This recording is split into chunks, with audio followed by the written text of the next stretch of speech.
নমস্কাৰ জেআৰজি ব্লগলৈ পুনৰবাৰ সকলোকে স্বাগতম জনাইছোঁ। আজি আমি আলোচনা কৰিবলৈ লৈছোঁ অসম বিধানসভাত উত্থাপন কৰা বাজেট সম্পৰ্কত।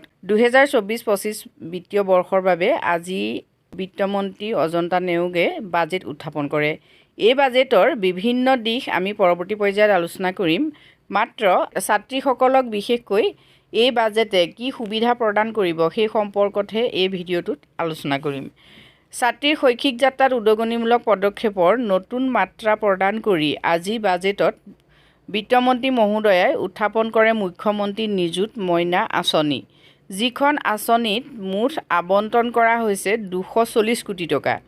আৰু এই আঁচনিখনৰ জৰিয়তে ছাত্ৰীসকলৰ শৈক্ষিক উত্তৰণৰ বাবে চৰকাৰে সাহায্য প্ৰদান কৰিব। এই সাহায্যসমূহ কেনেকুৱা হ'ব আপোনালোকে চাওক। 10 লাখ ছোৱালীক তেওঁলোকৰ উচ্চ শিক্ষাৰ বাবে নামভৰ্তিৰ উদগনি হিচাপে বিত্তীয় অনুদানেৰে সমৰ্থন জনাব চৰকাৰে। একাদশ শ্ৰেণীত নামভৰ্তি কৰা প্ৰতিগৰাকী ছাত্ৰীলৈ 10,000 টকাৰ নামভৰ্তিৰ উদগনি। এইবাৰ যিসকল ছাত্ৰীয়ে মেট্ৰিক দিব সেই ছাত্ৰীসকল উত্তীৰ্ণ হোৱাৰ পাছত তেওঁলোকে একাদশ শ্ৰেণীত নামভৰ্তি যেতিয়া কৰিব তেতিয়া তেওঁলোকে 10,000কৈ টকা পাব চৰকাৰৰ পৰা। স্নাতক প্ৰথম বৰ্ষত নামভৰ্তি কৰা প্ৰতিগৰাকী ছাত্ৰীলৈ 12,500 টকাকৈ নামভৰ্তিৰ উদগনি।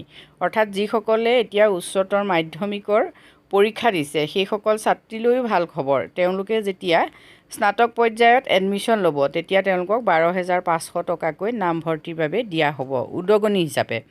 আৰু স্নাতকোত্তৰ প্ৰথম বৰ্ষত নামভৰ্তি কৰা প্ৰতিগৰাকী ছাত্ৰীলৈ 15,000 টকাকৈ নামভৰ্তিৰ উদগনি চৰকাৰে আগবঢ়াব। আজি বাজেটত এই নিযুত মইনা যিখন আঁচনি, এই আঁচনিখনে ছাত্ৰীসকলৰ শৈক্ষিক উত্তৰণত বিশেষ প্ৰভাৱ পেলাব। এই সম্পৰ্কত মুখ্যমন্ত্ৰী মহোদয়ে কি কৈছে আপোনালোকে শুনকচোন। নিযুত মইনা আঁচনিৰ অধীনত একাদশমান শ্ৰেণীত নামভৰ্তি কৰিলে প্ৰতিগৰাকী ছাত্ৰীয়ে 10,000 টকা পাব।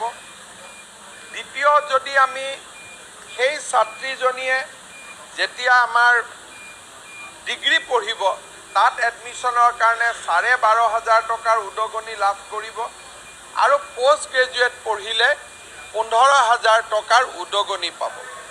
আৰু এই আঁচনিৰ ৰূপায়ণ হোৱাৰ পিছতো বিনামূলীয়া নামভৰ্তি, স্কুটি, পাঠ্যপুথিৰ বাবে অৰিহণা, পষ্ট গ্ৰেজুৱেট ষ্টুডেণ্টৰ বাবে মবিলিটি, এই গোটেইবিলাক তেওঁলোকে পায়েই থাকিব। নিযুত মইনা আঁচনি এক অতিৰিক্ত আঁচনি হ'ব।